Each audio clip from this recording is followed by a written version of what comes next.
Welcome back, Flyers Nitty Gritty fans, to Getting Gritty with It with your host, Yariv, Wolok, my partner in crime, Vasili, Gianarakos. Vasili, welcome back, my friend. How are you?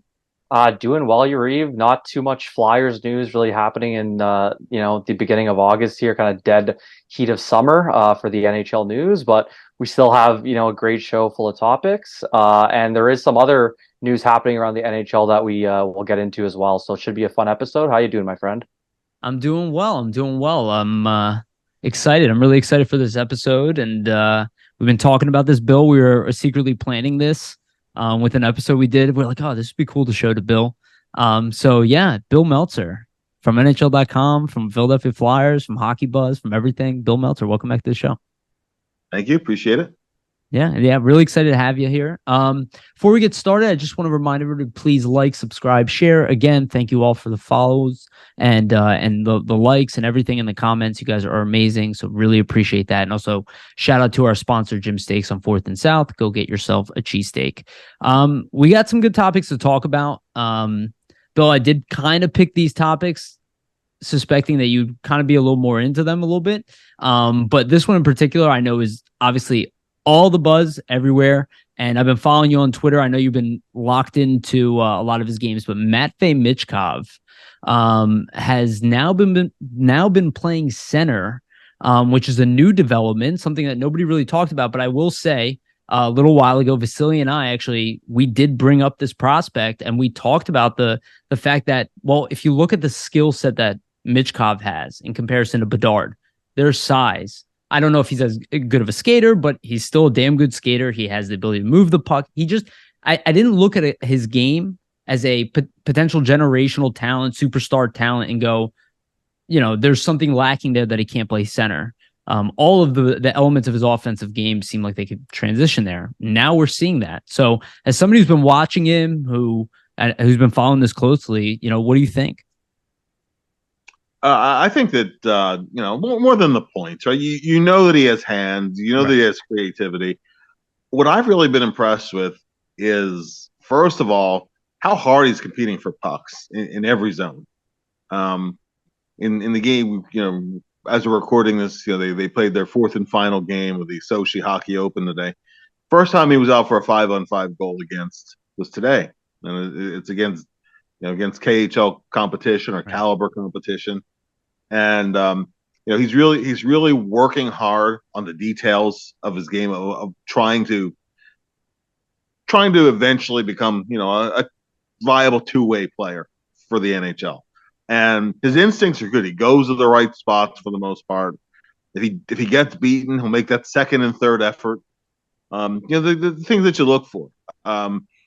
He very good at jumping into the passing lanes, breaking up some plays.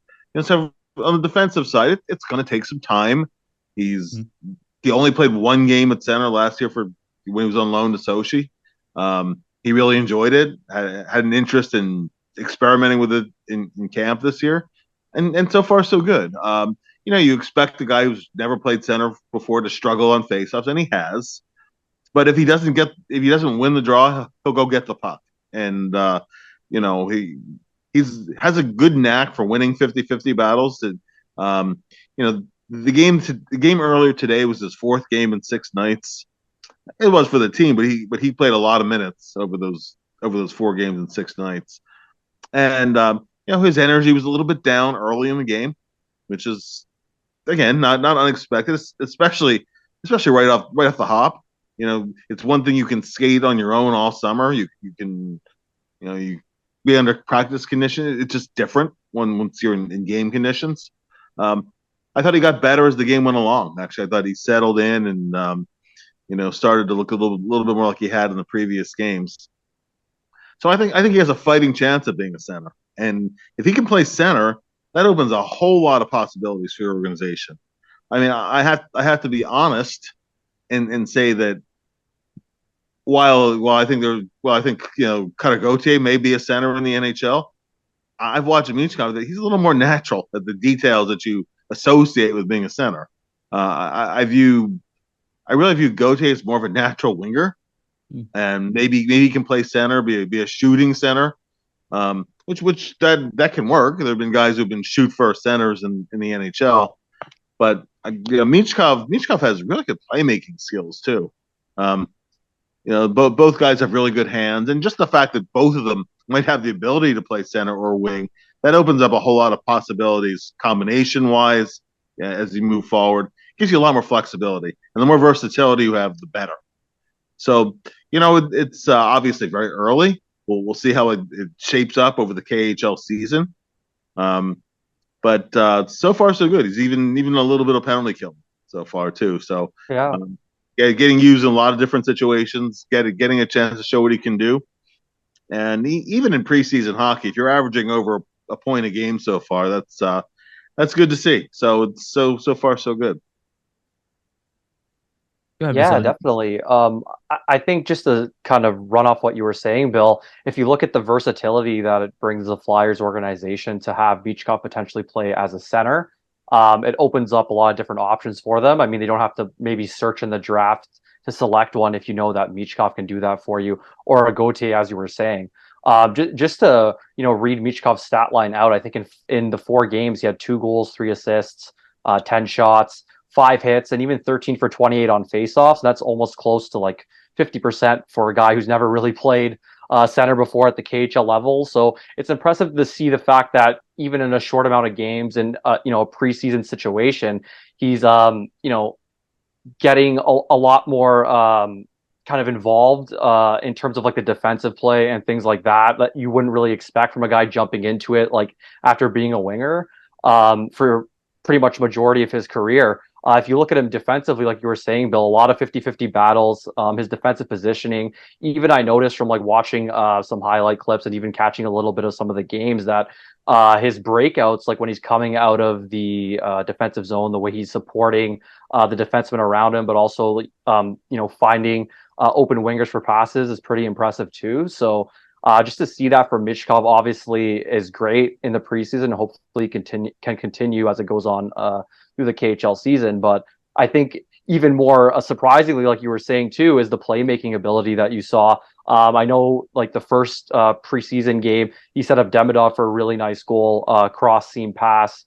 And even like both of his goals that he scored are not typical goal scorer goals. It's more you're going to the net, you're getting dirty, you're kind of willing to compete and fight for pucks there. So I think he's definitely showing that he's very competitive. Whereas, there were some knocks on him previously in the past by scouts and going into the draft that, he may not be the most competitive guy. But I think if you're watching him in the preseason games, just the way he's like getting back, participating in those defensive battles, being well positioned, even if he's not winning at first, he's still trying again and again. It's just very interesting to see that he can do all this in such a short amount of time being at center. So obviously you have to leave the expectations. It's only the preseason, but just to see it in such a short period, like in those like 4 games, like it's encouraging to see what he can do going forward, I think.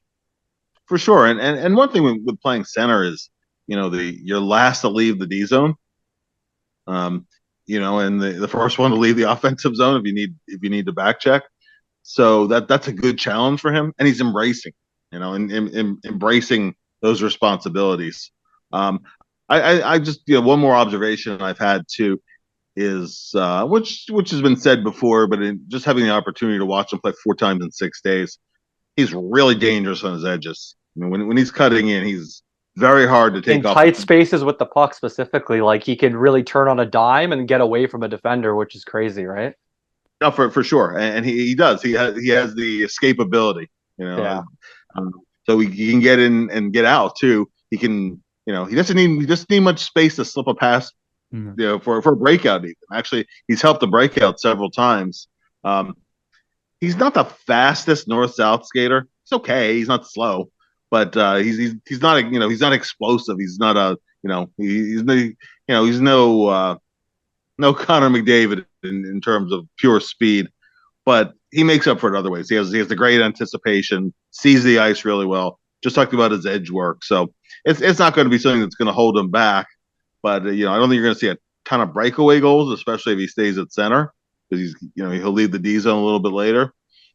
Minor thing. He does so many things well, and we'll see how it develops over the season. I mean, it might be in for a 3-year wait anyway, so we'll see. But definitely so far so good.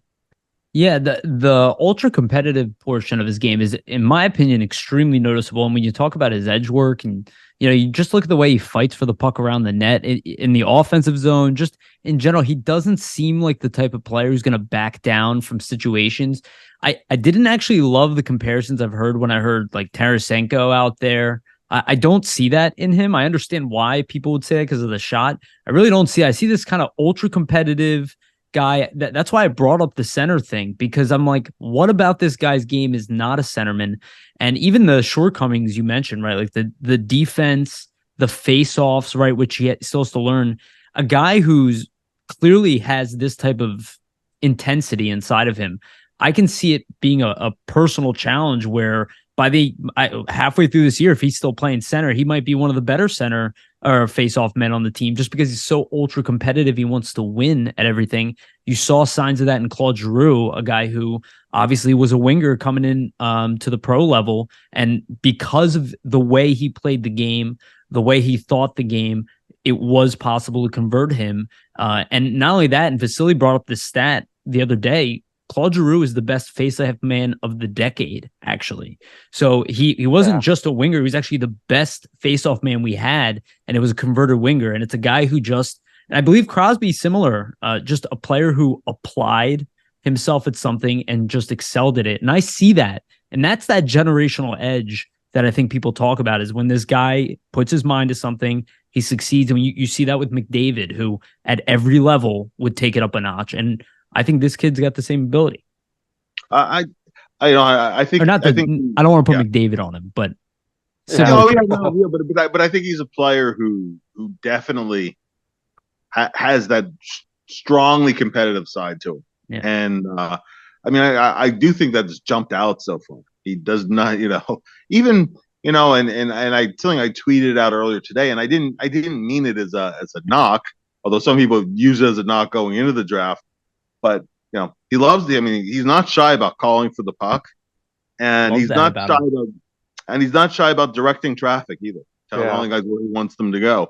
Now if a guy does that and he's experienced, that's leadership. And when an 18-year-old does it, always a cocky kid like he had going into the draft. I don't think it's bad at all. I think it's like he has elite ice vision, and he can see things. He can see things that teammates can't always see. And as a guy who's going to play with skill around him throughout his career, I think that's a good thing. That's how you iron out the kinks and you develop chemistry over time. I like seeing him take charge. I like seeing a player who has the self-confidence and knows what he wants to do out there. He has a game plan for every shift. So I think that's a positive. Yeah. I don't think it's necessarily a bad thing at all, right? I mean, he's somebody who's kind of looking to call for the puck and knows what he wants to do with it when he gets it. I think I'd rather have that in a player than somebody who's not as decisive or lacks decisiveness sometimes, right? So I think to see Michkov do this is more of a positive than a negative for me. I think also, and we brought this up on here previously, is there's an element in a lot of these personalities, and I brought up Tim Grover. I don't know if you read any of his work. He was the personal trainer for Kobe Bryant and Michael Jordan. And he has a book where he talks, it's called Relentless. And he talks about these personality traits.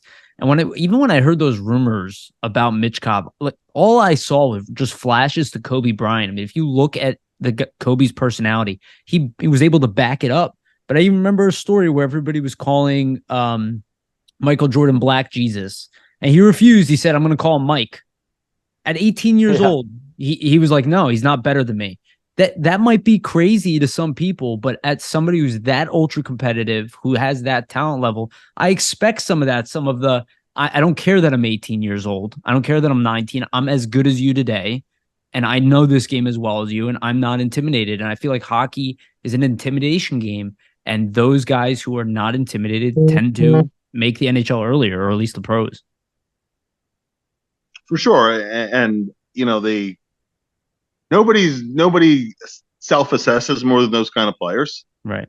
They know what they need to work on, what they want to work on.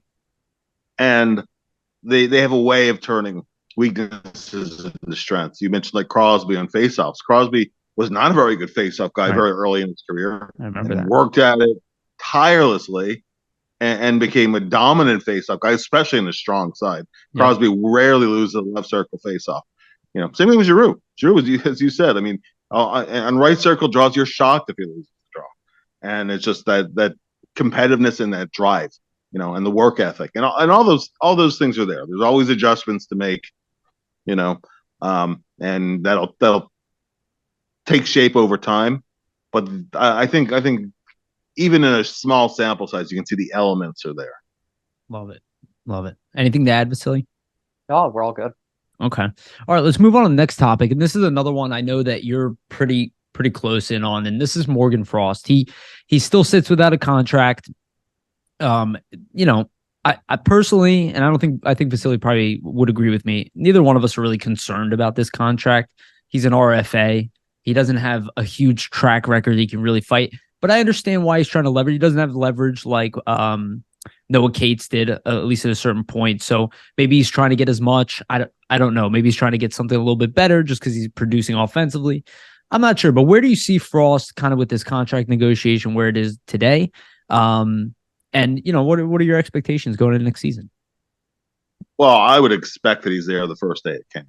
I don't, Me too. Even if this goes into September, I don't think it's going to go into camp itself. I wouldn't be surprised if they end up with a 1-year deal, and compromise on a number at 1 year. I mean, Morgan almost had 2 different seasons last year. Yeah. Again, he led the team in scoring over the final 55 games when he got moved up in the lineup. But I think at the point he got moved up in the lineup, what he had like about 4 or 5 points in the season for like 6 points in the first 27 games or something like that. So right, and anyway, then he led the team in scoring over the rest of the year.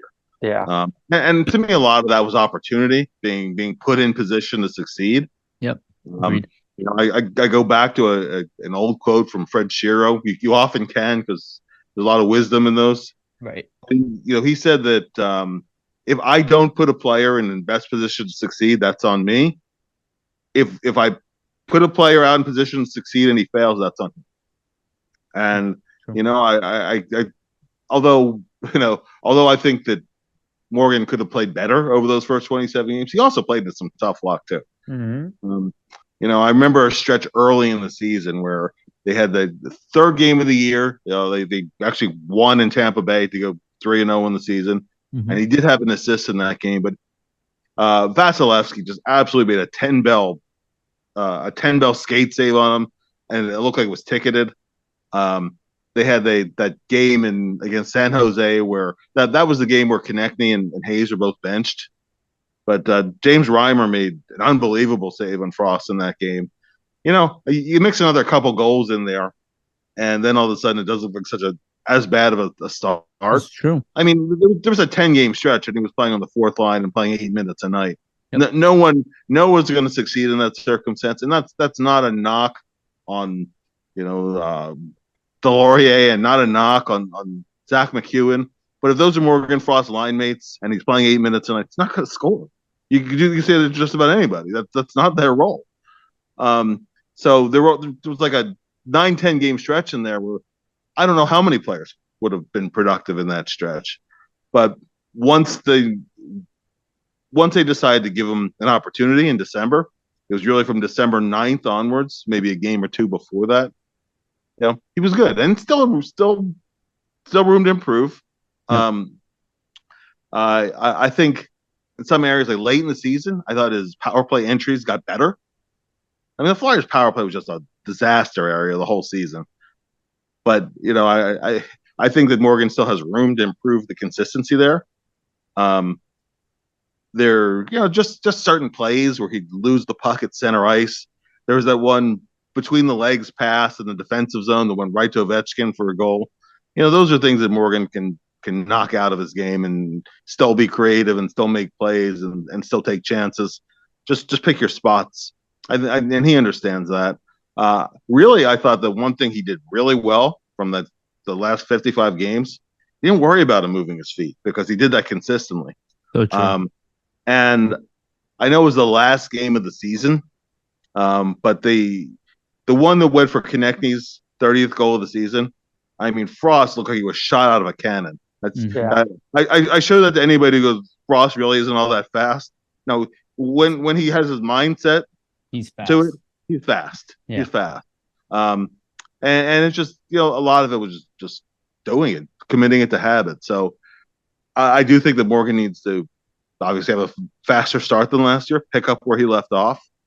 As long as he does that, he'll be fine. I have no no question that he can produce. No question that he can be whatever a top 6 forward in the NHL. I think that. And I don't separate. Oh, we can't do it for a winning team. Well, listen, look at all the 5-on-5 points that he had. Which is what people often say is the mark. Can he succeed at 5-on-5? Well, if you look over those final 55 games, he kind of ranked favorably to a lot of the NHL in what he was creating, and of his 19 goals last year, about half of them were scored against playoff teams too.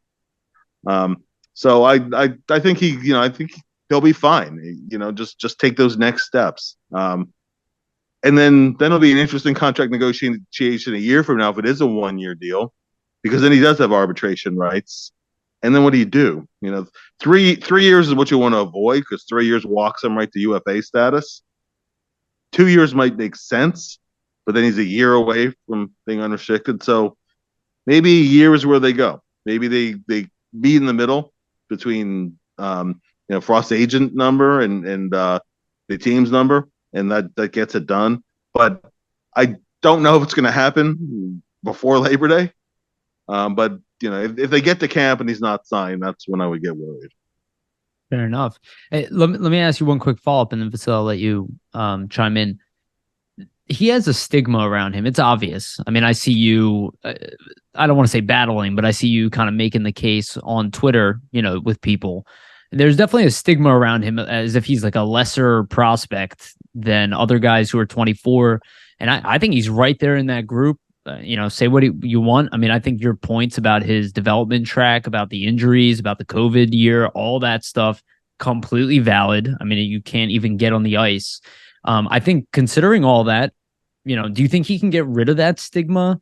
I'm hoping it's over this year, but you would think what he did over, at least people would be excited about him. And I feel like for somebody who is the only one who has that skill set, especially down the middle, for the Flyers in the organization right now, excluding Gauthier and Michkov, I just feel like people should be buying into him more, at least more hopeful. And I believe he's also a potential top 6 forward. I see nothing that tells me otherwise, and he's on track for that, especially if he produces 30% more, 40% more. It's not a crazy, insane jump. Do you think he'll be able to get through that or over that? Yeah, I mean, I think honestly, sometimes Morgan was his own worst enemy. I remember very clearly Mike Yeo saying, I believe in Morgan sometimes more than he believes in himself. I think he got over that hump this past year. He knows he belongs now. I do think there's a tendency in sports where, I think social media is a piece of it too, where people just hate being wrong. So they make a judgment on a player and they don't want to back off of that. And you know what? The best scouts in the world, people are the Hall of Fame builders, are sometimes wrong on players. And with Frost, and you referenced it. Listen, he his rookie season was interrupted by COVID, and then his second year he got injured his second game and missed the season, and with a type of a shoulder injury that takes about half a year to come back fully from. Look at Forster. When Forster had it, like, he wasn't himself again until last season. Right. When he came back, and this was at the OHL level, he was struggling, and it's just a lot of it's confidence and confidence as much as timing. But that particular injury is a tough one. And then, and I think that the hardest thing to exhibit sometimes is patience. And he put up such big numbers in the Ontario League and in the World Juniors too. Yeah. And, and adjusting the NHL it's hard from any level, but it almost did Frost no favors that he always had the puck. His line always had the puck in junior hockey. He was plus 70 1 year and plus 33 the next. plus 103 in 2 years with 19 shorthanded points. They could do whatever they wanted to do. And you can fall into some bad habits that way. They won't, maybe they're not bad habits at that level, but things that don't work in the NHL. In the NHL, everybody has to find what works and doesn't work for them. And that's a process that can take some time. I think besides the injury aspect too, we saw some of that with Bobby Brink. Finding what works for him, what doesn't work for him. You can say that with most players, but I really think that there was a little bit of a rush to judgment and not understanding the time he missed was a major setback.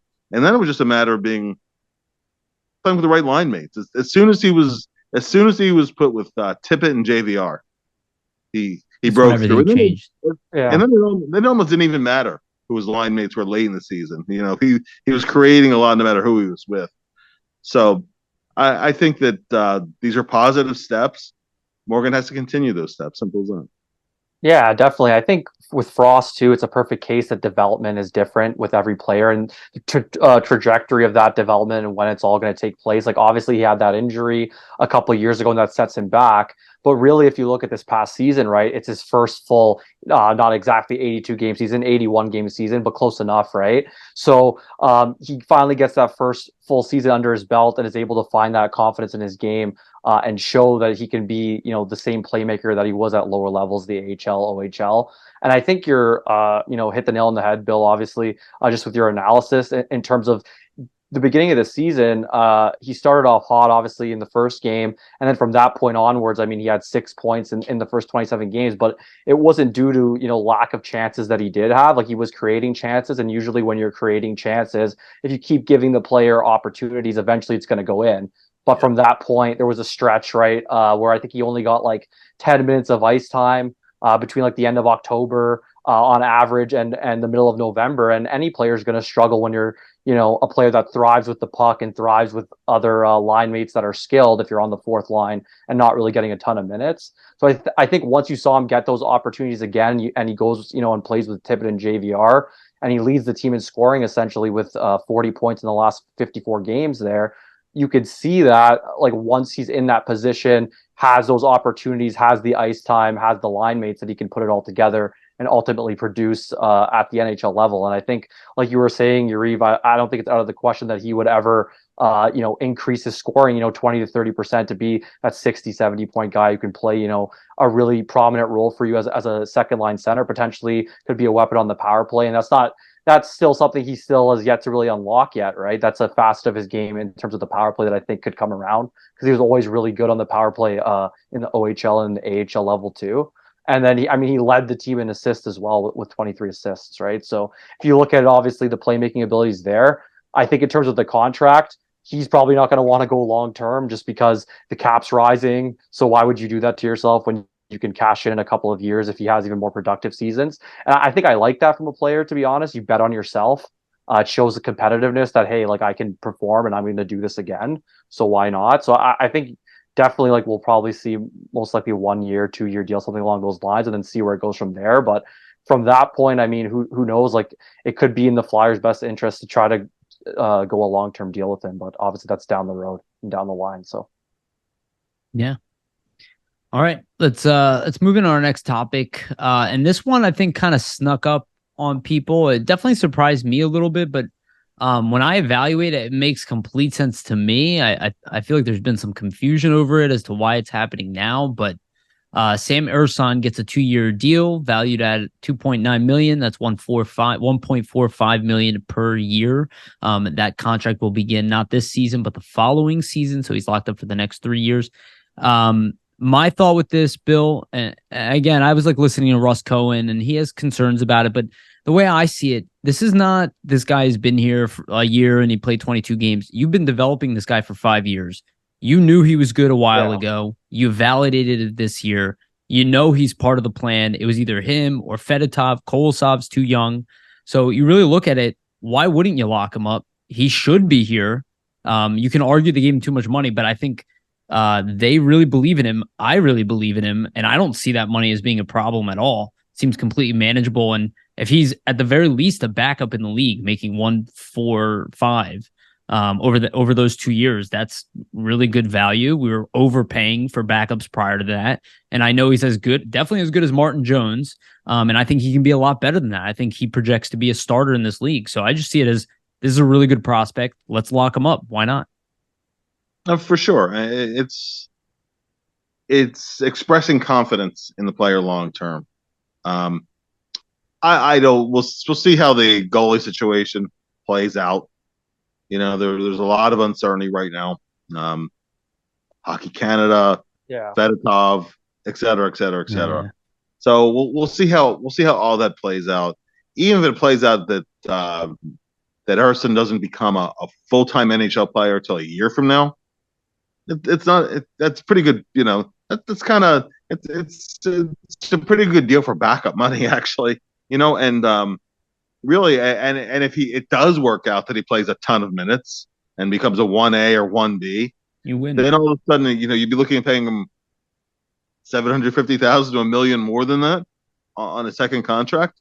So you lock it in now and you go from there. And even if it does play out where he spends part of the season in the American League, splits another year, the upside is high. And remember too that the season before he missed almost the whole season. He played in 5 games, but really only played in 3 because when he made his first comeback bid, he got injured in the first period and then was out in, I think, another month. And his second comeback bid, he didn't finish that game either. So he really only had 3 games. And this year, not only was he healthy, and not only did he play more minutes than he ever played before, and by a wide margin between the NHL and the American League, it was hundreds of more minutes than he ever played in Sweden. And the playoffs too, right? Yeah, and that's why I thought he ran out of gas a little bit at the end. And I don't know. I mean, it's something where, and I understand the playoffs. You gotta go with the guy that got you there, but it was hard. You have a best of 3 series. Not only do you lose in double overtime, but you lose in the last minute of double overtime. Then you come back at 7 p.m. the next night. I mean, Charlotte won with their backup for the next game, not because they wanted to, but because they had to. Tough for any goalie, right? Yeah, that's hard. That's hard. After almost going to triple overtime to come back and play again the next night. And after all playing so many minutes all season, he just didn't have it in that last game. He struggled kind of the last week of the AHL regular season, and and unfortunately gave up, I think, 15 goals in his last 3 starts of the regular season.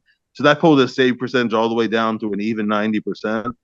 But on the flip side, you give up 15 goals in 3 games, and you're still over 90% for the season. That tells you where you were before that. So, very good positional goalie, very good athleticism, and what I really like is if there's one that's passed him, the next one is often harder to get than the previous one, and he will fight for that second save, and that's really. Those are the elements that you look for besides the mechanics. Mechanically, it's solid too. Yeah. So I understand the Flyers' faith in him. Kolosov will be over next year, probably starting out with the Phantoms, and he's a player to be excited about also because that's a very exciting prospect. I think it's too early to know anything about the 2 goalies the Flyers drafted this year. You're talking about year 1 of about a 5-year process. Right. Hopefully they develop. You use a second, a third rounder on goalie, so you want to see those guys develop. But really, right now, it's those 2 guys are developing, and with Fedotov, it's really kind of now or never. I mean, he'll be 27 in November, and 28, I guess, early next season, and he'll be unrestricted after the year too. So if he comes over, then you have to recalculate a little bit. But if he does come over, you also figure that he missed a year. Where he wasn't able to properly train, while in the Russian Navy. So I don't know. He would definitely need some tune-up work, even if he does break camp with the big team. It would be nice to see the IHF come up with the decision, so one way or another. Yeah. But we'll see how that works. I'm interested to see where Cal Peterson fits in all this. He's had two bad years in a row. But he's really, to a large extent, he's playing for his career. Yes, he has 2 seasons to run his contract. He's a buyout candidate if he has another year. Absolutely. And while there are other chances, goalies get a lot of chances once they have a little bit of success in the NHL. But I don't know. I mean, his stock is. He seems like a safe waiver player for the Flyers. Like Yeah, regardless of what they do. Yeah, I don't think anybody claims him at $5 million. Yeah. So he's a very safe guy to get through waivers, and I feel a little bit for Felix Sandstrom because I think almost whatever he does in camp, unless there's a couple of injuries, Felix is probably looking at splitting time or something with the Phantoms, or if all 4 guys are healthy, maybe there's not even a spot for him at all. And we'll see how all that plays out. But if it's five healthy and available players in 4 spots, Felix is the odd man out. Yeah. So yeah, it's really an interesting situation with the goalies, how it's all going to play out, just in terms of how it's going to fall. I'm most interested with Ersson, really, just because if you look at it, we know Tortorella's been really high on him and liked his camp and liked how he played last season. I wonder, though, if you look at the management and the development side of things, is it better for him as a younger goalie to play more games in the AHL than be a backup in the NHL level? That's something, I mean, I guess the Flyers will have to decide on, and then we'll see if he ends up being the backup or ends up being the starter in the AHL for Ersson. But like you were saying, Bill, even if he starts in the AHL, likely, I mean, he'll be your NHL backup next season. And if you're paying an NHL backup $45 million for 2 seasons, that's a pretty good bargain, especially if you're looking at a goalie like Ersson, who's performed how he did in the past in the SHL, has shown he could be a starter there, has shown he could be a starter at the AHL level. So why wouldn't, it graduate to the NHL level? And then his game in general, I think, the thing that stands out for me most too is just his calmness in the net. He looks very poised for such a young goalie at the NHL level, only being 23 years old last season. So he played really well in his short stint. I'm interested to see if he ends up being the backup. But I think it's a good deal for the Flyers, obviously, and for Ersson, because there's a chance he might get a good amount of games at the NHL level potentially. But I'm interested to see how he kind of builds off of last season, because he did play so well and at a young age too. So with the goalie, that's always a great thing to see, because usually you're not going to see a goaltender come into the league until around 24, 25, even later than he did last season. So the Flyers are in a good position with their goaltending, ironically, right? When you look at obviously how much drama. Yeah, drama there's been over the last 20 years trying to solidify the position, right? You have Hart, you have Ersson, you have Sandstrom, you have Kolosov, even Pettersson, and then you have Bjarnason and Zavragin, who they've just drafted as well. So it looks like they're not trying to stop building up that goalie pool going forward. And I think to be a successful organization, you always have to draft goalies. So it's good to see the Flyers kind of prioritize there, I would say. Yeah, for sure.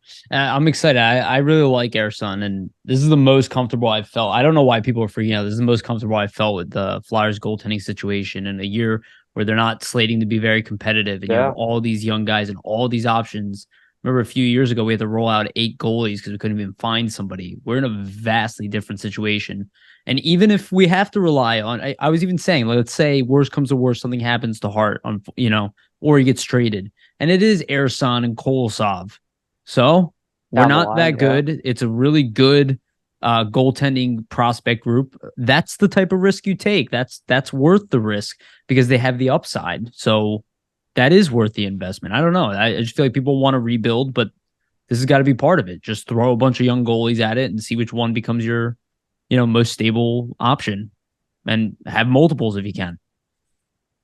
All right. We'll get in our last segment, or I'm sorry, second to last segment. We'll touch a little bit about Erik Karlsson, but Bill, this was something that Vasili and I have done, essentially repurposing. Sorry, I'm just looking for my screen share button. Repurposing cap friendly and using the armchair tool. If it's a little bit small, I'm going to read out the names regardless, so you can have a better idea of what's on it. So what I did here, the concept here is next man up. So what we did is, this is all of the players that are available in cap friendly. I added Brandon Fury here, but we kind of just stacked them all by position and tried to look at this as, if I'm the Flyers, if we are the Flyers, how do we see these guys ranked, right? they all have different scenarios. Some guys don't belong in the NHL for certain reasons. But if I just look at it as a pure depth chart and how I see these guys matched up against other people in their position, this is kind of how we see it played out. And obviously, some of them are prioritized down because of experience or their age, or but then they're also gifted other things like their NHL potential or things that they've done so far. And this is kind of the balance we got to. So I'll start off with the left wing here. Top left wing, we have Joel Farabee, Scott Lawton, Nicholas Deslauriers, Ole Lichell, Rhett Gardner, Brandon Fury, then Alex Bump, Denver Barkey, Alex Ciernik, and Santeri Sulku, which I always have trouble saying his name. So this is how we kind of see it stacked. And again, this is, you got to think of it, and the left wing's a little bit easier, but you got to think of it as comparison to where they are in their career. And if the Flyers had to throw somebody up, do you agree with this list? And also, that's kind of what we're looking at here. Do you see anything that kind of sticks out? Maybe somebody who could be a lot better than we think, or maybe somebody's worse. Well, I mean, long term, not in the next 2 years, maybe not even the next 3 years. Denver Barkey was a really nice pick where he was picked. Yeah. He's one of those guys who's going to be a fan favorite. He's plays with a ton of energy, just high motor player. I think he compared himself to Braden Point or something like that in one of the interviews. I mean, if he's anywhere in the same universe as Braden Point, it's a steal. Yeah, of course.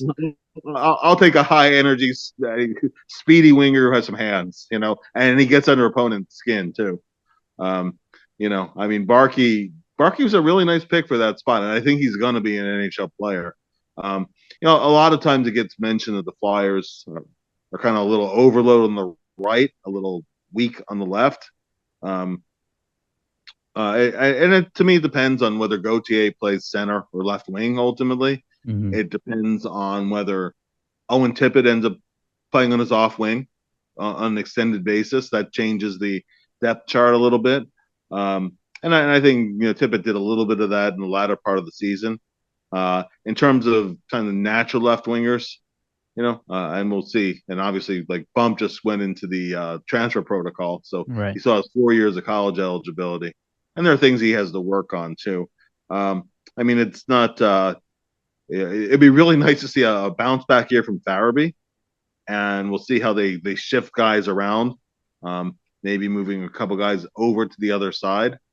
So, I mean, the group as listed is not a strength compared maybe to some other organizations, but again, they have some flexibility that they can move in, and I think that list will change over the course of the next year. Yeah. Real quick, do you see Denver Barkey as a stronger prospect than Alex Bump? And I recently actually swapped the two because of Bump's recent performance and just kind of how he performed at Dev Camp. And just his age a little bit. Well, Bump, I mean, nobody's ever questioned whether Alex Bump has good offensive instincts or the hands. What's been a work in progress for him has been A, his skating, and B, his 200-foot game. They're progressing. That's positive. He's getting there, and I think he will get there. We'll see. He'll probably spend one more year in the USHL and then into college after transferring out from University of Vermont. So we'll see how that goes. I really like Barkey quite a bit. I could see him as a top 9 NHL forward. I really liked where he was picked. And Ciernik, another high skill, high motor. He might be one of the best stick handlers in the entire organization already. And he has great pure speed. Now a lot of other things to work on. You're just talking about tools, and you hope those tools come together. Sure. But so there is some skill there as well. But I think that group is listed pretty accurately. Lichell, I hope, gets some NHL games this year again. Hopefully, he becomes a guy you can plug in to an NHL lineup and can contribute. He's shown that he's a good American League player, and he's one of those guys who he might be, what they call in baseball the quad A kind of players. Where he's really, really good at the minor league level and kind of on the bubble in terms of the top level. I'd like to see Ole take that step where he's good with the fans, but you also know if you need to call him up for 5 games or whatever it is, for the Flyers, he could come in and contribute there too. And he's not too old to do that still. So Right. He could become one of those valuable guys that you can move up and down as you need to. Right. Well said.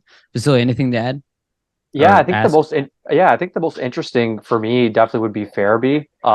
Obviously he hasn't performed where you thought he would the past couple of seasons, but it's due to the injury mainly. I think with a full season potentially under his belt, and our full off season under his belt, and getting to actually have a full off season of training, it should be interesting to see if he bounces back to that 25, 30 goal potential with that two-way game that he's shown in the past. So I think that'll be one of the interesting things to watch, at least for the left side. And then what Bill was mentioning as well earlier, Denver Barkey, Alex Bump, and Alex Ciernik. I think those are really interesting ones for me personally. I know Ciernik has played well in Europe, so I'm kind of interested to see how he progresses. And Barkey's shown some good play with the Knights as well at the OHL level. So it'll be interesting to see how those two kind of progress along the way. But they were guys that were ranked a lot higher in certain like prospect rankings, I think, for Dauber prospects, even Bob McKenzie and Craig Button's ranking list. And obviously these are all subjective, but it's always interesting when you see,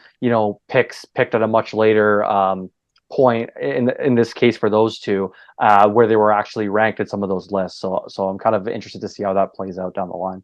Yeah, for sure. All right, let's get down to the centerman. So I'll start off with this list. Number 1, Sean Couturier. Then I have Noah Cates, Morgan Frost. Then I have Cutter Gauthier, again, assuming he's a center. I have the edge over Ryan Poehling, who probably will play center here. Elliot Denoyer right behind him. He's knocking on the door.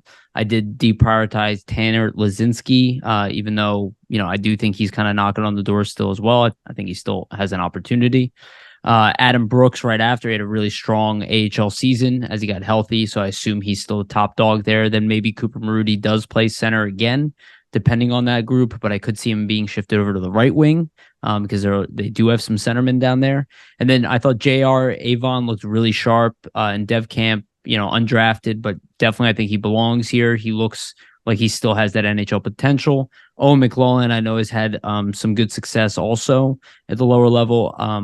And I do have Cole Knuble beneath him, though. I suspect that will change, especially with Knubel's recent success. He seems more of a rough gem, like he might actually turn out into something more than expected initially, at least from last year. And then Ryan McPherson, the newcomer, there at the bottom of the list. Bill, what do you think? Yeah, I think there might be some fluidity in terms of center and wing. Obviously, Gauthier being the obvious guy. We touched on Michkov at the top of the program. Maybe he'll be a center.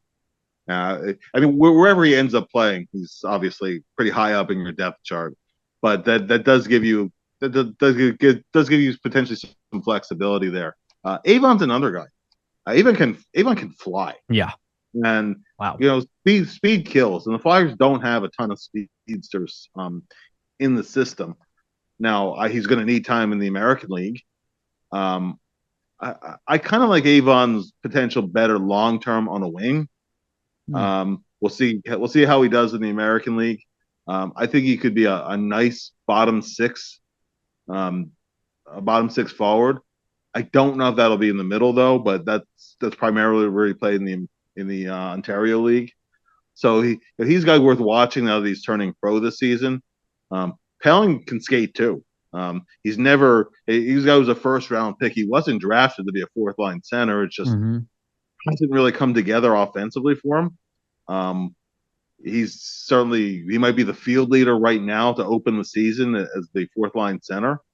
But I'm not going to just ignore Elliot Denoyer either, because he led the Phantoms in goals as a rookie last year. He is a two-way guy. He has penalty killing upside. It looks like he's going to stay at center. In the Quebec League, he kind of split time between center and wing. But I think he'll stay at center. Poehling's only signed the 1 year to come. Denoyer, he'll see NHL games. I don't know if he'll start the season in the NHL. Biggest thing for him has always just been adding a little bit more strength to his frame, because he's he's on the smaller side. But Denye, I even thought he held his own his first couple of NHL games too. So that's a guy who might be contributing at some level in the NHL. I feel awful for Tanner Lazinski because he's had miserable luck with injuries, miserable luck. And nice guy. truthfully, I don't know if he's a guy who was necessarily handled the right way.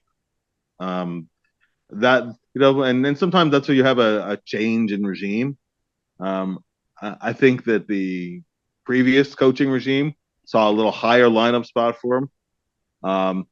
Tanner, it was strange. I mean, if you remember, Tanner had late in the preseason, he had an end-to-end breakaway goal, and in the opening game against the Devils, he actually had a 2-point game. Mm-hmm. He was moved up. He was moved up from the fourth line to the third. Yeah, I remember. And then he started the next game, which was against Vancouver, on the third line wing. And then in the fourth game of the season, he was basically benched after the first period, and Torts got down on him very quickly, and then he had really not much success most of the rest of the season. He had injury issues, some exciting news. Became a dad for the first time, but he never really got on track, and I think that there wasn't a ton of opportunity for him. Now, you can say the player has to earn those opportunities, but when you've had both hips operated on, when you miss so much time with it, a little bit the same thing with Wade Allison too, where there's just been so much, so many injuries. Every time you have some of the injuries that he's had, particularly with the hip labrums, he's torn both of them, and it was crazy because he never had any kind of injury of significance in college hockey, and since he's turned pro, he cannot stay healthy. But he's got quite a mountain to climb, and my feeling is he's in danger of being waived and possibly going down to the Phantoms. It might not be the worst thing. Tanner got a change of scenery and other opportunity somewhere else, and I still think there's a player in there somewhere. So I think to start the season, Tanner has a hill to climb. The group below that, I think, either unproven or minor league guys. You mentioned Cole Knuble. I think Cole has a chance to potentially play for Team USA in the World Juniors. And Cole wouldn't play probably, and he wouldn't play top 6, maybe not top 9, but I think he has a chance to stick on the fourth line. Yep. He's another guy. He can play center, or he can play right wing. Of course, his dad was a winger. Mm-hmm. His skating has improved significantly. I think he has another step he can take with it. He had the 2-goal game in the World Junior Showcase. He was moved from Team Blue to Team White, and when the two U.S. sides were against each other, he had that 2-goal game, so he got attention on that day. But I thought overall he was pretty good. He was a good penalty killer, just that kind of able to fill a role guy.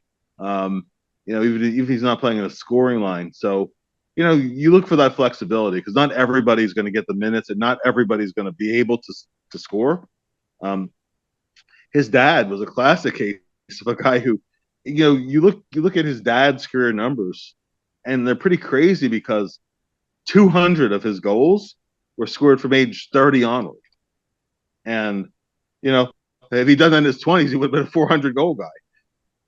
But, and Cole is on that same kind of late bloomer track. So I expect that when you do future rankings, he'll move up.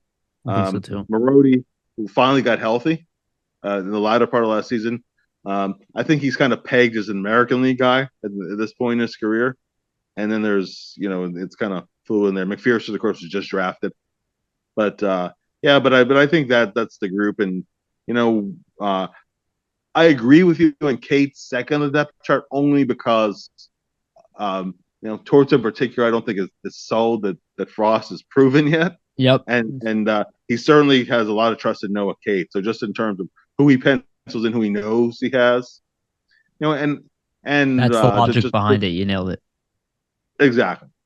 So, and the final thought on that is that because Couture is now in his 30s and he's had the 2 back surgeries, hopefully you get to a point in a couple of years where you could move Sean down in the lineup into more of a checking role, and you have the talent in the system, whether that'll be Gauthier or whether that'll be Michkov, or will be some kind of rotation, maybe with Frost or some, and one of those guys, and Couturier could take some of that burden off him. It's still hard right now because you really need the Sean Couturier that he was before the back surgeries, and I don't know, that's a tall order, but I think going in right now, that's how I would slot the group. Yeah.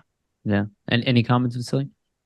Yeah, I think it's an interesting thing. I know Keith Jones commented at the World Junior Summer Showcase that Couturier should be ready for training camp. I think we all knew last season he had a potential to play, but they just didn't want to take the risk with it. So I'm interested to see when Couturier comes back, what kind of level we see him at. Is it, the Sean Couturier we've seen of the past, who's two-time 30-goal scorer, essentially point a game player over the last 5 seasons in his career, that Selke level player, or is it going to be a lesser version, right? I think it's a wait and see, obviously, for the Flyers. And then other interesting thing for me is Desnoyers, just specifically because he had such a great season last year in his first pro season. I know Tortorella did like him when he had his brief stint with the Flyers. So I'm just wondering if there's ever injuries or things of that nature, if he's kind of the first call up or one to slot in there. So I think those are two ones that really stand out for me. Yeah, well said. And I with him, it's all about playing time. That's why I have him on the outside. It's just, do you really want him to play fourth line even when he could play first line minutes in the AHL in all situations? That might be even better, for his development long term. Right? I think Bill's initial point that this is an evolving list, and as the season goes on and in the next season, things will change. All right, let's get into the right wings. And this one's a little more fun. So I have Travis Konechny at the top. I have Owen Tippett number 2. I have Cam Atkinson at number 3. I do have Matvei Michkov here at number 4. I will caveat that if he were playing in the NHL, I don't know if I would have him at number 4. And if he was a center, I might even put him at 2. I do think he has the ability to play in the NHL. I think the same with Cutter Gauthier, and I just look at the young crop around him. I think outside of those top 3 guys who have all showing top 6 potential or have been there or have been doing top line playing time, Michkov is clearly the next guy. Then we have Garrett Hathaway. I assume he's going to be playing the right side. We did play around with line combinations, Bill, where maybe he will play a left side, especially if Allison's in the lineup. And what goes on with Tyson Forrester, who I have right next behind him. He's obviously knocking on the door. We do believe he's penciled into the lineup. Just the assumption with how Tortorella treated him last year. I wouldn't be surprised if he's higher in this list in a little bit, especially passing Garrett Hathaway. I imagine that's right within his sights. Wade Allison, right after that, he's on the edge. I think health is the only real concern from him, but I do think he's definitely talent-wise in the conversation for this team. And he just sits outside there just because Tyson Forrester just has a higher overall ceiling and looks like he's done everything he needed to do last year. Then Bobby Brink, he's the one knocking on the door. Health again. Bill, you mentioned it with like every player. He had missed an entire season, so I think he'll need a little more time. Missing, I think it was like 60% or 50% of the season. So he'll need a little more time, but I do think he's knocking on the door. And just off of sheer roles, I don't know if that role is going to be open. And then right after that, Devin Kaplan, just where he is physically, we just see him as having a really high floor. And that's why we kind of gave him the nod over Sammy Tuomala, who, while he had a really good season in his rebounding year, we do want to take it a caveat just with who he was playing and just the success that Kaplan has had in the NCAA. Same with Gendron, very similar to Tuomala. I kind of had them interchangeable, both of them putting up high points, but again, against lesser competition. So I still kind of have them there, not jumping Kaplan or anything like that. I want to be a little more hesitant until I see that they produce offense at the AHL level. And then Wisdom, he's a rebound. I would love to have him higher in this list. Previously, I would have thought he would have been higher in this list already, but just the ECHL stuff, I'm just not 100% sure where his rebound is. But my thoughts are still that his ceiling is NHL player. And then Brzezinski just gets the bottom of the list. Decent career so far, but I don't know if he's going to have the same pedigree as the others. What do you think about the right wing? I think it's a really good list. We'll see where Atkinson is health-wise. It's another guy coming off of missing a whole year. He's an older player. It was one of those small guys who plays big with a lot of mileage on him, coming off a pretty serious neck surgery. They kept him out the whole year. We'll see where Cam is. You know, and Tippett may. I think the plan. I think the plan is to, at least at the beginning of camp, look at him on the left side. You have So to try it. so that's really one of the interesting things happened in camp. Obviously, Konechny was a point of game guy this past year. I thought he took a next step in the leadership standpoint too. Um, I mean, Travis really had a heck of a season. It's a shame that he missed so much time injury wise. Yeah, He was incredibly consistent up until he was so good. Up until the All-Star break. The whole team struggled in February. Nobody had a good February. Yeah, Um, I and then remember. of course, Travis went down in that game in Calgary, and he did make it back before the end of the season. That kind of cut whatever hope was left, out of that season. But but Konechny obviously will play near the top of the lineup, play PP1. I think he's the obvious guy there. Talked about Tippett, Atkinson, Michkov. Michkov will have fun watching the season in the KHL and hoping his NHL ETA is sooner than later. Hathaway is purely a good fourth line guy though. Brings that physical side, kills penalties, can score a little bit considering what his role is. Hathaway's solid and brings that veteran leadership side of it too. Forster, I agree with you. I think he will start the season in the NHL. I'd like to see him actually on Ross Wing. They had really good instant chemistry last year. I'd like to see them try to revisit that. Wade Allison is an X factor, and Wade for once needs to stay healthy. That's the biggest thing with Wade. Right now, has to work his way up again on the depth chart. Has a shot of doing that. I still would be a little reluctant to waive him, even if he starts as your 13th forward and then has a chance to move up during the season, and he's capable of doing that. Brink, I think, starts the season for the Phantoms. Yep. The skill is there. The hip surgery cost him half a season last year, and then half of the remaining time after that to kind of get back to a semblance of where he was before. I think he's still working back towards that. Kaplan, really, really solid freshman season in the NCAA. Has an outside shot. The World Juniors, being from the U.S. developmental program, does give him a shot. I think he's capable of a little bit more than he showed in the summer showcase, but he had his moments, and certainly is a very good north-south forechecking guy. Crashes the net. Someone in similar mode to Wade Allison, actually, just in terms of how he approaches the game. So true. Let's see, Tuamala.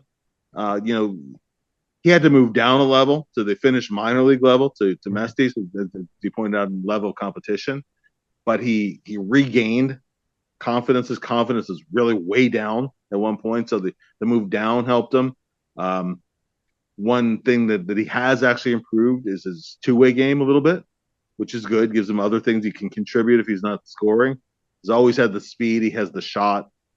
Obviously, he's going to the Phantoms, and I think he may spend the whole year there. You'd like to see him finish in a good place where he might be able to challenge the year after that. But he's a guy to just file away and see how he develops. Gendron had those huge scoring numbers in the Quebec League. Little bit of an older player through no fault of his own, that he was a late birthday guy. So he didn't go undrafted a year. He was just born a little too late in the year. Now, because of the CHL, AHL age rule, it's either NHL or back to the Quebec League again. I mean, it's not a wasted year. You can always work on things. You can always get bigger and stronger and whatnot. But he can score in the Quebec League. And then you're not going to see him in the American League till the year after that. He's going to be an interesting guy. If he can score as a pro, he has a role. Being as small as he is, I don't know what his other role might be, so he's going to probably have to score to have an NHL career.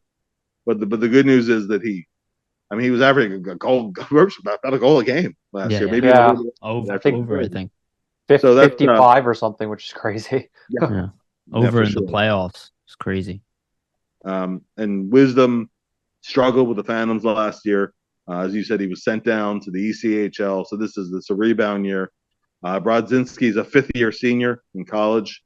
Because of because of COVID, he was offered the opportunity to play the fifth collegiate season.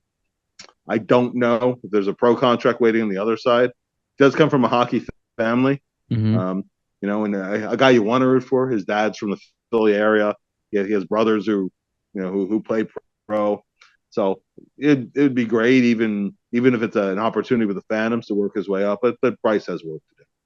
Yeah, I kind of see that. Anything to add there, Vasili? Yeah, for the right wings, I think a lot of the interesting stuff will be if some players can follow up their seasons. I mean, Konechny, obviously, can he follow up the point per game performance? I mean, I tend to think that just based on how he was playing and the confidence level, that he should be close to similar output that he put forth last season, especially playing with Couturier if he's healthy. Tippett will be interesting too, right? He had a pretty big season, really his first full 82 game season in the NHL. I wonder with the huge shot like you were alluding to, Bill, will they put him on the left side and kind of try to utilize that on his off wing? And then Forster's another really big X factor for me, just because it looked like Tortorella really loved him and thought he was NHL ready. And if you look, yeah, he showed it. I mean, he had 8 points, I believe, in 7 games. And he showed that his shot is really lethal, even at the NHL level, just the way he's releasing it. He had that, one beautiful curl and drag release goal against Minnesota, this past season that kind of showed just a glimpse of his skill and what he was kind of doing at the AHL level, just with some of his shot releases and how he was like picking his points on goalies. So I'm really interested to see him at the NHL level and kind of see if that can translate fully, like how it did from the OHL to the AHL, essentially. And then Bobby Brink too. I mean, I think you're 100% right, Bill, that he probably isn't going to start at the NHL level, but you never know. Like during his season, there's always injuries and things like that. And I think he definitely would be one of the first candidates to be called up as well, just like due to the skill. And who knows even how he performs at training camp, right? Like if he's playing really well and kind of shows his game as he was at development camp, he might be even more in the mix than we think. So I think there's a lot of depth on the right wing, obviously, and it's probably the Flyers' strongest point just in terms of overall depth for the forwards, right? Yeah. And Bill, just to comment on your Forrester and Frost, we actually did this exercise with trying to predict the lines as well and excluding all the younger guys who are not involved. We did have Forrester, Frost, and Scott Lawton as the third line going into the season. So I think that could be an interesting role to play there. Bill, did we lose you? You still there? Yeah, I gotcha. Okay, cool. Just wanted to make sure. All right, let's get through the defense here. We'll go quickly. Lefty.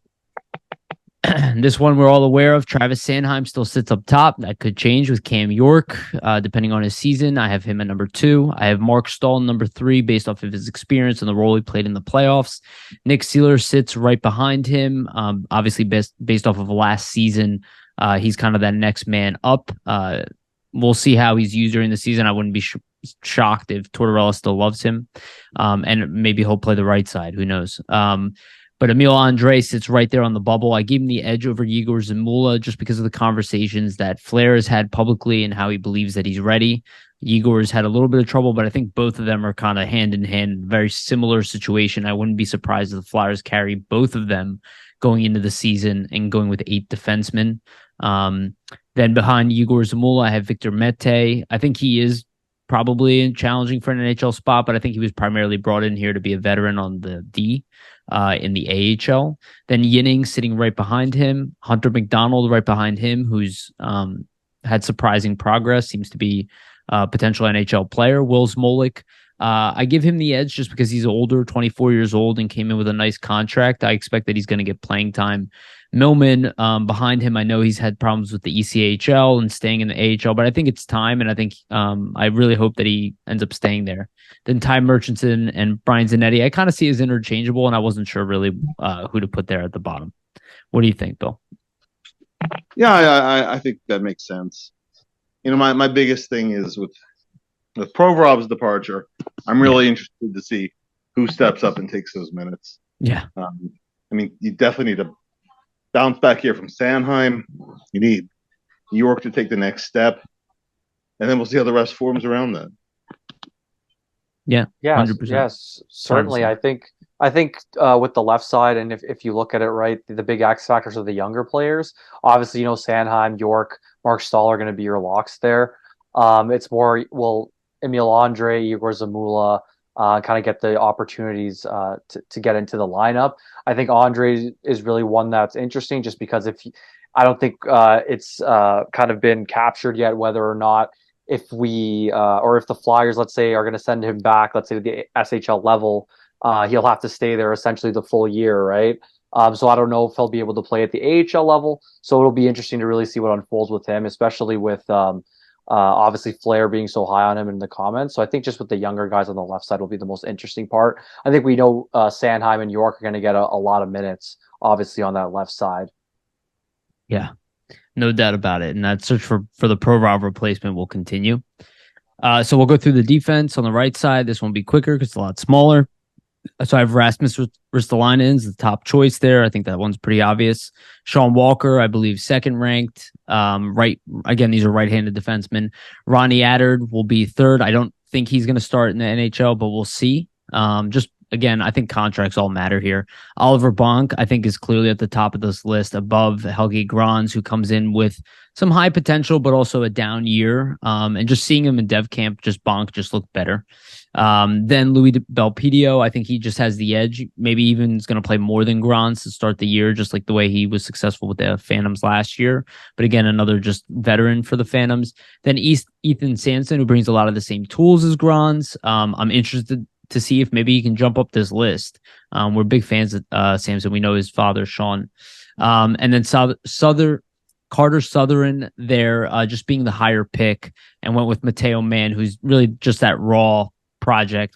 We'll see if he turns out to be anything just with his mammoth size. Defenseman development always tends to take longer than forwards. Yeah. And Ristolainen will play his 20-something minutes a night. You do have some guys that can play both sides of the ice. I think that Helge Grans, he had a good first year in the American League and then a really rough second year. Yeah. Bonk is really interesting. Obviously, was a first-round pick this year. Good defender. I think he's a potential shutdown guy. Makes a pretty good first pass. I think he can still work a little bit on his puck handling. He did have 10 goals in the Ontario League last year, but that's a little deceptive because it was pretty much all first half. I think he went the final 42 games without a goal. I'd like to see a little more consistent production the junior level before he moves up to the pros. But I think he has a lot of tools to be an NHL guy in the not too distant future. They're obviously very high on him.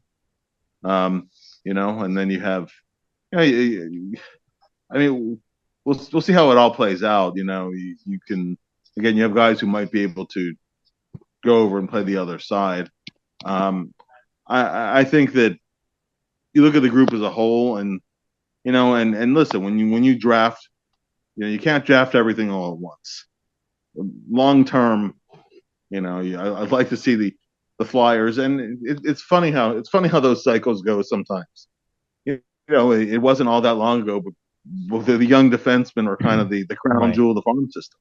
Yeah. And the Flyers used a number of first round picks on defensemen, and the group looked really good. And lo and behold, these years later, Travis Sanheim is what's left. One guy. So we'll see where that goes. It's not all bad. There's just kind of unproven, a lot of unproven players. Yeah. I don't know if you have any true first pairing guys, in the mix there, but you have guys who I think are potentially NHL caliber. Samson is turning pro this year. He's been a very good point producer at the junior level. We'll see where he is defensively. I think that's a little bit behind defensively where he is, offensively, but showed promise, and we'll see how that comes along. And the other guys too are either just drafted or are kind of projects. So we'll see where it goes. Again, that'll evolve over the upcoming draft. Hopefully, hopefully some guys can take the next step. A guy like Gron. I mean, you look at nobody was expecting much from Adam Yinning this past year, and he had a surprisingly solid year this first year with Phantom. So so it will evolve. But when I look at the organization, I'm relatively comfortable with the forward group. Defense, I think, needs work. Yeah. Yeah. That's putting it lightly, I would say. But I would totally agree. And that's why I like this exercise, Bill, is that it's very clear to see that. Yeah. When you kind of stack everything, you can see the present and the future. Vasili, anything to add? Yeah, I think just the defense is pretty, at least on the right side, self-explanatory in terms of where you had it ranked and where we ranked it. Yariv, obviously, Ristolain's going to get your big minutes, even though I mean he's not really your top pairing guy. And then we'll see. Yeah, and then we'll see where Sean Walker falls. Obviously, just based on things, I'm interested to see kind of where him and Sealer end up playing. I mean, and if they kind of, let's say, exchange out potentially, and if some younger guys take some other spots, like I wonder what happens with Adder too. I know, I mean, there is certain upside in terms of the NHL level, and obviously he has a great offensive shot on the power play and things like that. So it'll be interesting to see if they try to get a lot of the younger guys in on defense, right? I think that's just the overall sentiment with how it stacks up for the left side and the right side. Will they get in? Your Andres, your Zamulas, your Adderds.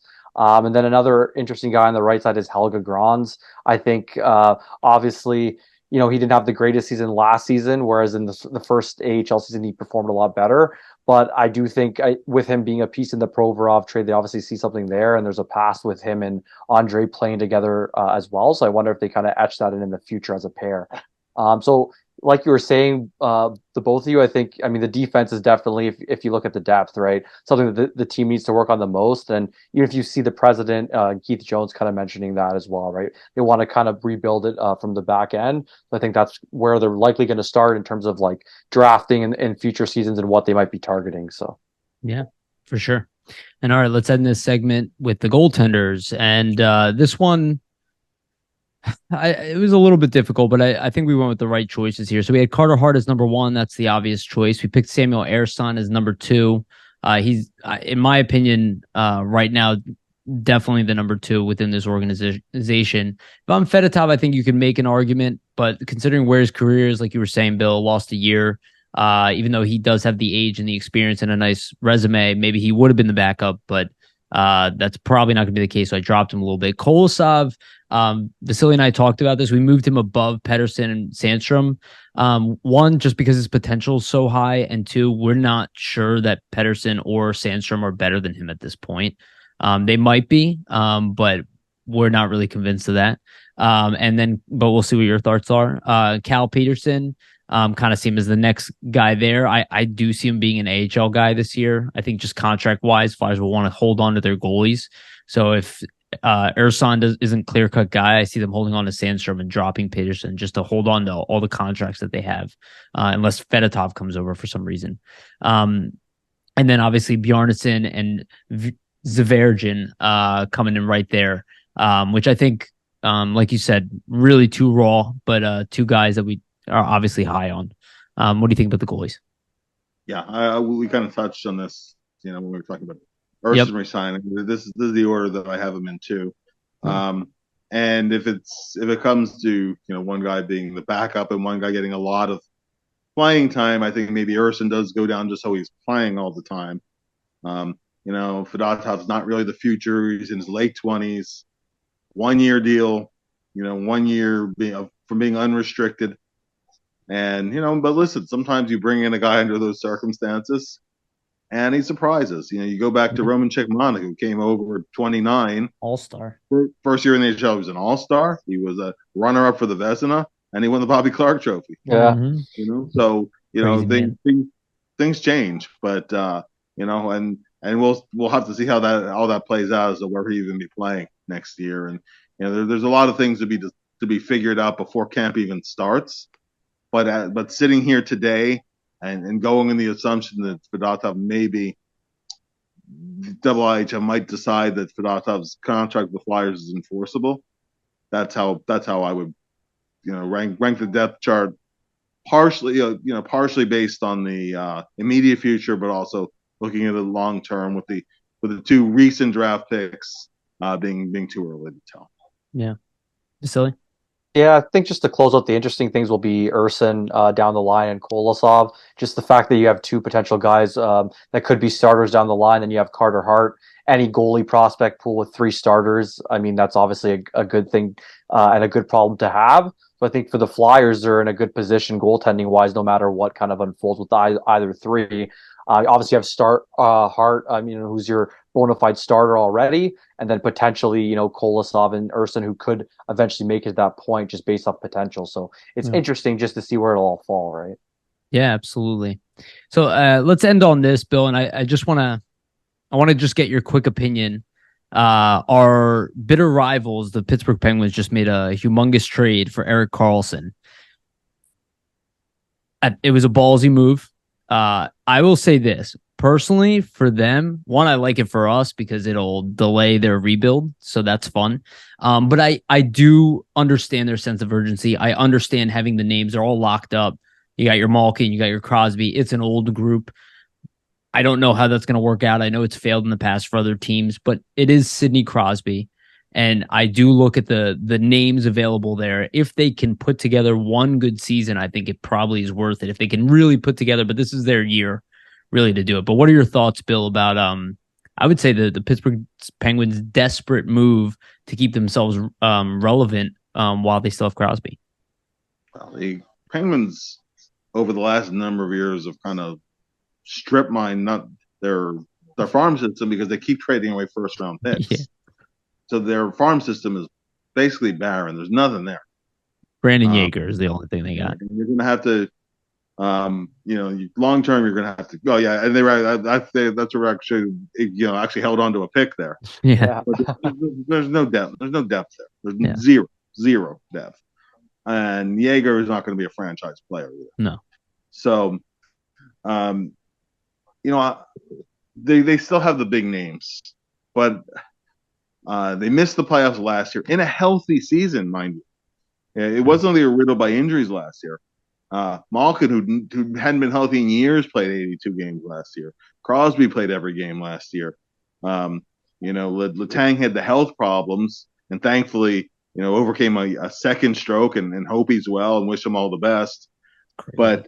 But these guys are getting into their late 30s, and even Karlsson hadn't played more than 60 games, and mind you, COVID was a piece of that. But he hadn't played more than 60 games in 2017-18. He had his best year in many years this past year, but there's no guarantee that continues. And I go back to where you collect big names, or if you ever look at the 2002-03 New York Rangers roster, they had Eric Lindros, and they had Theo Fleury, and they had Mark Messier, and they had Alexei Kovalev, and they had Peter Nedved, and they had Pavel Bure, and they had Bobby Holik, and they had Brian Leach, and they still had Mike Richter. Sounds like an all-star team, right? They missed the playoffs. Yeah. Because they were building a who's who of 90s hockey, and it was 2002-03 at that point. So it's not just in the names you collect; it's it's in the mix that you have, and they're going backwards. Their cup window is either closed or just about closed, and with all due respect, Erik Karlsson, who's had a heck of a career and had a great bounce back year, and he won the Norris this past year, but they still have Letang. I don't think that they made themselves much more of a contender than they already were. So I don't think that move is ultimately going to succeed, and I don't think that in the process trading away a 2004 first rounder and a 2005 second rounder is in their long-term best interest. So from a Flyers standpoint, well, good because they'll have another year. Maybe they do get in the playoffs. Maybe they win a round, but I don't think it's a cup contender. And what happens when this group is no longer around and you have very little to replace them with? They're going to have a very long rebuild in the not too distant future. That's my thought. I think so too, and I think they're going to try to convince these aging players to agree to be moved out. And I think that's what they're banking on. Go for it for this 1 year. The cap will go up, and then see if we can move off these older players and see if we can get something for him, second round picks or whatever, first round pick for Crosby, something like that. I do think Crosby will finish his career in Pittsburgh. Malkin might go for a year, or for part of the year, but I think Crosby will play his whole career in Pittsburgh. I think so. I think Malkin might be the guy who maybe plays his season for somebody else, something like that. Maybe plays, I don't know, for a competitor.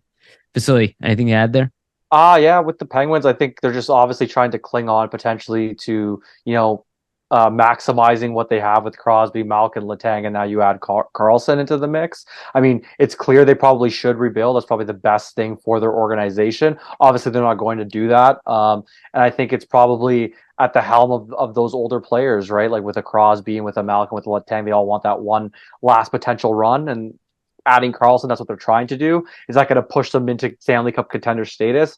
I don't think that's the case. I think they might make the playoffs. They might have success and win a round potentially, but ultimately, I don't think that's going to get them to where they need to go if they want to, get back to Stanley Cup contender status. So it's probably just something like you were mentioning, Bill, right? It's kicking the can down the line to where you're eventually going to have to rebuild, and you only shot yourself in the foot with the moves that you kind of made in the past. So it'll be interesting. It'll be fun to watch, right? That's for sure. We'll get to see, Malkin, Crosby, Letang, Gensel, Karlsson, power play potentially. That'll be interesting, right? So it'll be fun in terms of that. But yeah, it'll be fun. All right, let's wrap it up here. Bill, thank you again so much for joining us. Anything you want to let people know of in the off season they should be looking out for? Just have some articles upcoming on PhiladelphiaFlyers.com. Really excited that the book I'm working on, Joe Watson, his autobiography, we're just waiting. It's going through the production process, so I have books in hand in the fall. So there'll be some signing events, and then they'll be in bookstores by early 2024. Awesome. Congratulations on that. And, please make sure everybody to check out his book. Vasili, anything?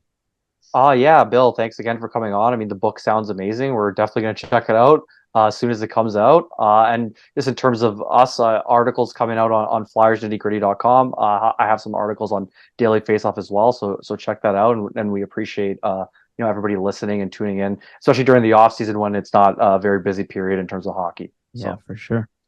Again, thank you everybody for listening. Please like, subscribe, share, leave us a review, all that stuff. Again, extremely helpful. And we can't appreciate it more enough. It's been amazing. Thank you all. We love you. And remember, always stay gritty.